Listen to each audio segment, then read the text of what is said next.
So Harriet is dyslexic. I'm not, although sometimes I think I probably am.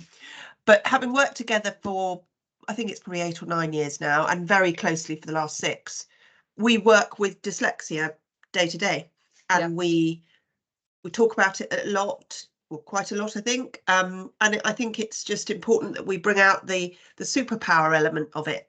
And Harriet's very comfortable talking about it, and we think that will be helpful to others. That so even if it's just a few people. Yeah. So I guess if I can just throw out some things about what it's like working with a dyslexic colleague day to day, and this might be specific to Harriet, or it might be more broadly of the sort of dyslexic community. Harriet's attention to detail is ferocious, and I've learnt a lot from that, because mine isn't, because she's just hardwired to check her spelling, check how things are written, and she's become, therefore, I think, the best wordsmith. She's really clever at landing words very literally and very well written onto a page. I'm talking about you, it feels a bit weird. What do you want to sort of say anything to that? Or why? Well, that's true. And you know that I have my trusty pencils. I never write in pen, and that's because going back years when we didn't use computers for everything, and you wrote things at school and letters and things like that, which I still do. If I made mistakes and it meant I could rub them out, and that's just hardwired in me. So I've got a selection next to me on my desk of pencils. And my writing is not always a dyslexic trait, but my writing is very, very messy as well. I'm a left-handed person, which I like to kind of tie into that it's probably not just my dyslexia. Yeah, I have had to find workarounds all my life. I'm really comfortable talking about it now because everyone talks about it and it's not seen as a weird thing.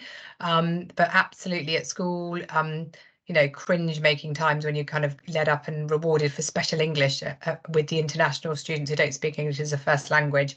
You know, that's ingrained in me that actually it's something to be ashamed of. But actually, as you say, I'm quite proud of how I've mastered it. And there'll be loads of people out there who work in slightly different ways. So going on to kind of the other things, which I'm sure you're going to bring up, but, you know, I can't look at things, or I don't compute when things are displayed a certain way. So whether it's on a table on a piece of paper, or it's on a table or a Google spreadsheet, or anything spreadsheet formulaic on the computer, I can't look at my diary in a kind of day, because there's lots of things going on. It has to be on a week, so snapshot and then go into a day if I need it. I also have a hard diary still on my desk, and I print everything out. Probably not great for the environment, but if I'm looking at CVs, I need to have them printed out in front of me. So yeah, I have to have, I think imagery is a big part of my learning. But also I have to have things in front of me so I can, you know, cross them out, rule things through, highlight. That's how I learn. So I've jumped ahead a bit there, but that's how I've tried to cope with some of the things that I found challenging.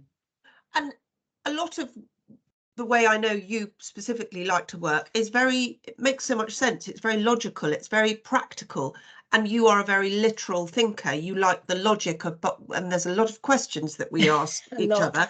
I've been asked a lot of questions in the last 6 years, but it makes so much sense, because don't just do something because, understand why we're doing things, and the process of things, and we've overhauled processes and said, well, there's no point in doing that bit of that thing because it doesn't add anything, so we get rid of things. So it's a very pragmatic way of working.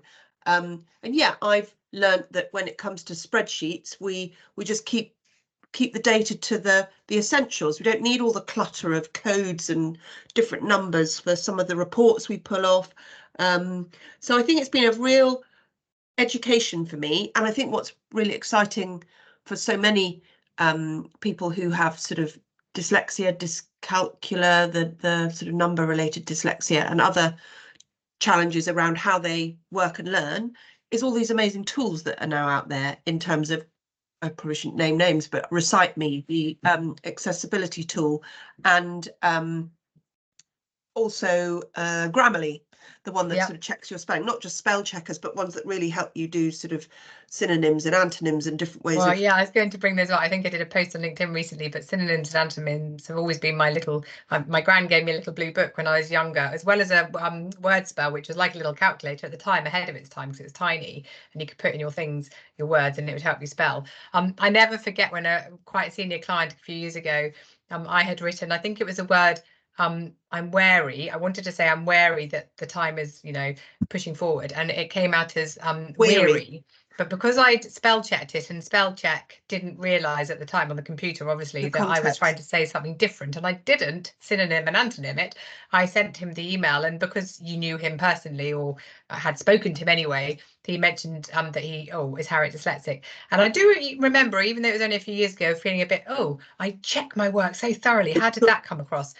So, still, even with all these tools, it is still quite challenging. And even Calendly, when I have when I have to have a run through from someone, they have to come online and show me. It's not that they can just do a little video and they're not talking me through it. I have to have kind of someone talking me through as I'm doing it, rather than just a video. So although there are so many tools, and as you know, Chat GTB, because I can't do the acronyms properly, I have to really think about it and what it looks like written down when I say it.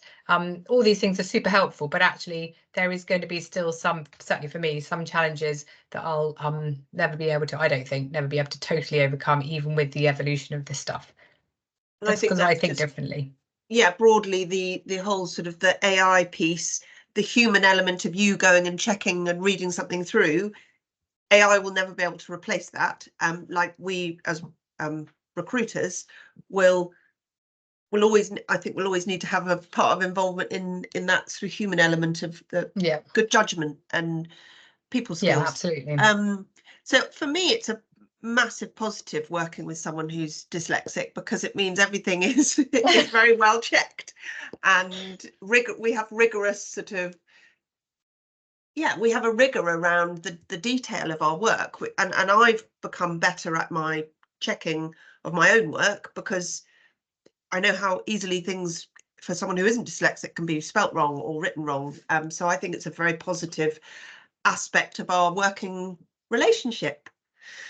Good. I don't have anything else to add, but hopefully for the people that may look at this, that's a helpful insight into how it is for you and me working together. So cool. More to follow. And I would just say, I'm also of an age where I feel more comfortable just being me, and I don't doubt that there will be people with different neurodiversities.